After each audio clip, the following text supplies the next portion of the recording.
So who's your buddy from the Headpins? Oh yeah, well yeah, Bernie Aubin is a good friend of mine. He plays with the Headpins, and he became one of the top booking agents actually in Vancouver. And he books all the bands, the top bands all around the world actually now.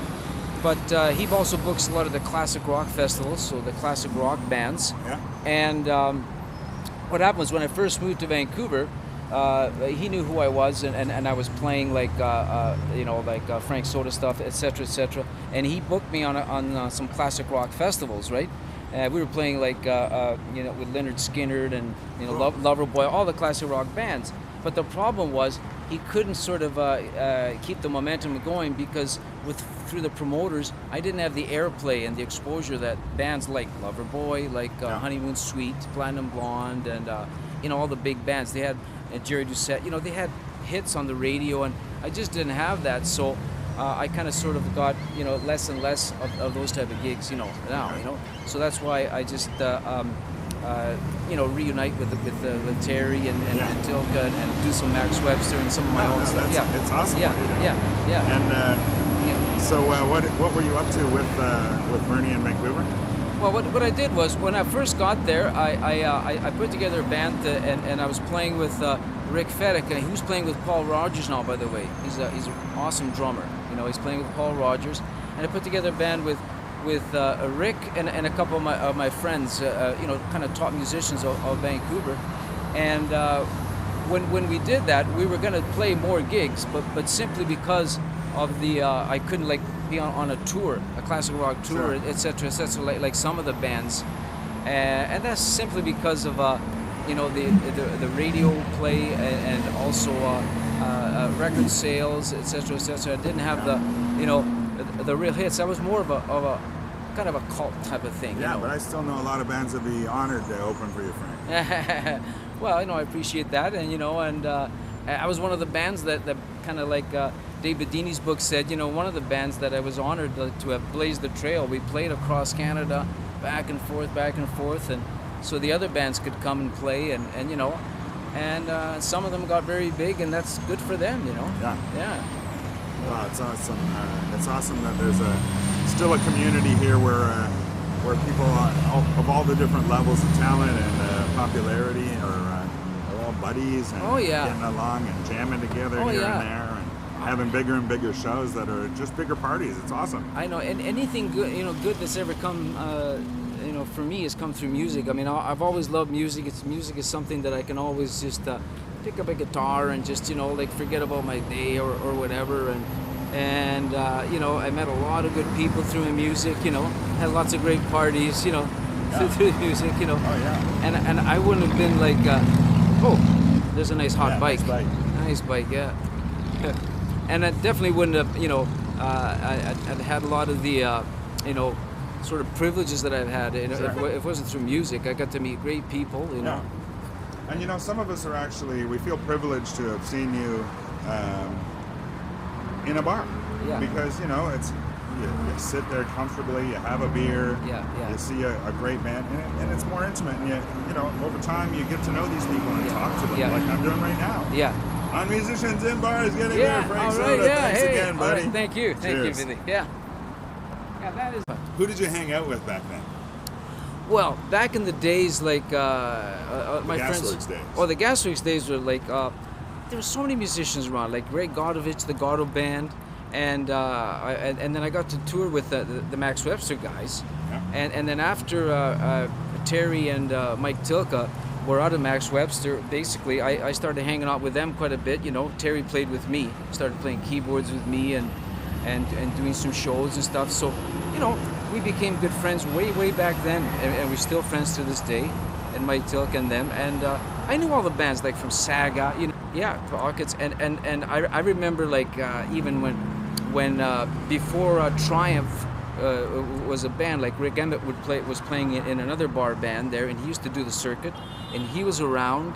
Lawrence Gowan wasn't around. Was in a band where we joked about it when he came to Vancouver and he played with Styx. I went and said hello to him, and he said, "Yeah, I remember the times we used to wear all those tights and and that's what he was doing in his band, and but they were a great band that he was playing with, But yeah, all those guys. Like I mean, I think I ran across most of the musicians that are still going and still around to this day. Even the guys from Platinum Blonde, like I said. I mean, I knew those guys when they used to come hang around the Gasworks. All those bands, Honeymoon Suite guys. Yeah. I used to know Derry from St. Catharines. Oh, really? Yeah, the guitar player, Yeah. great guitar player. Still at it? He's still at it. They're still out there, and it just seems like all us old guys still keep going, somehow. But yeah, I hung around with almost all of them, ran across them one way or another, it seems, So Yeah. I saw some video of you guys doing kind of a tribute to Max. It was you in place of Kim, Yeah. and the other three guys. Oh. Well, two of the other three guys. Yeah, two of the other three guys. Yeah, well, Gary Terry. McCracken wouldn't come. Gary McCracken Gary, is in he's in Sarnia still. Oh, he's Yeah. in Sarnia. I'm Yeah, sorry, Gary. yeah. Okay. Yeah, Gary McCracken's in Well, what Sarnia. about Paul Percy? And well, you know what? Maybe we can talk to him. I can talk to. We never thought about that, but how it came up was, I used to come out here, and we used to, I used to phone Till because I'm coming out, so we used to do some shows. So he'd say, I learn this, Max, and we do some of my, and they used, Terry doing a lot of my songs, so Till could learn some of my songs, and we started playing. And we go out as Frank Soda and the Traveling Websters, that type of thing. yeah. So we do that for fun, I mean, I enjoy playing the Mac stuff because, Kim Mitchell's a great guitar player, great guitar work, and it's just fun to play, with a band that I used to open for, and it was just a thrill for me to play with the actual guys. It was a lot of fun for me. But what happened was I was doing that benefit I was telling you about in Vancouver, and every year me and Ray Roper put this benefit together for the liver for the Liver Society. And we'd get bands like Jerry Doucette, Chilliwack, and all that, and Prism, etc. And we do it at the what was called the Red Robinson Theater. Now it's the Hard Rock Cafe, but the theater there. And I said, you know what, Terry, why don't you, Terry and I said, why don't you guys come out and we'll do some Mac stuff there? And that's how it started, quite a few years ago. That's so great. every once in a while we still get together and do some of the Mac stuff. So That's awesome. Yeah, That sounds great when you do it too. Yeah, well, thank you. Yeah. Well, it's a good tribute. It sure is. And it's really authentic. It's got half the real band anyway. So. Well, you never know. Maybe we'll give Paul a call. Sounds great. Well, we're dying for more Max Webster around here. We just saw, we were both at Terry's birthday just recently, his 75th birthday. Happy birthday, Terry. Yeah, after sure. Happy birthday, Terry. And there was a lot of, great talent there. I mean, his daughter's doing wonderfully, Chloe Watkinson. Her, fantastic. Multitudes of bands that she's got on the go, including Floyd. Sweet Factory. girl, great singer. She's just great. Powderfinger was there. And Yeah. Ron Sexsmith was there as well, and did a great song with Terry. Astonish Me. Did he do Astonish Me, or was that Sam? I can't remember. I think Sam did Astonish because I left to grab a bite with Tilka just around that time, right? Oh, okay. Yeah, because they would meet. And, Astonish Me and Ron did. Oh, anyway, I videoed it, so I'll show you what it is. Wow. But some great stuff going on in town.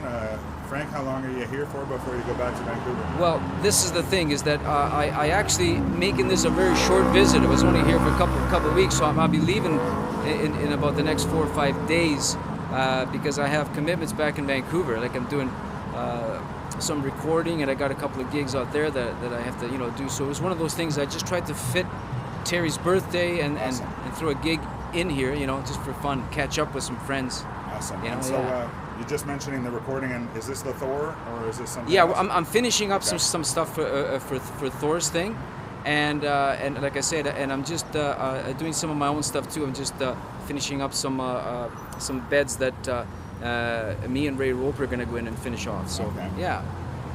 So when do you think that's coming out? Well, you know what? I was hoping between now and Christmas to do something, but you never know. Maybe early in the year. Sure. That's what I'm hoping. So next time I come around, it might be a whole different thing. Hey.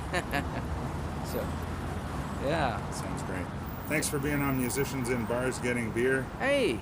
Frank Soda. It was my pleasure, Billy. It was very nice meeting you. Very nice. Cheers, Frank. Yeah. Cheers. Thank you. It was awesome. Yeah.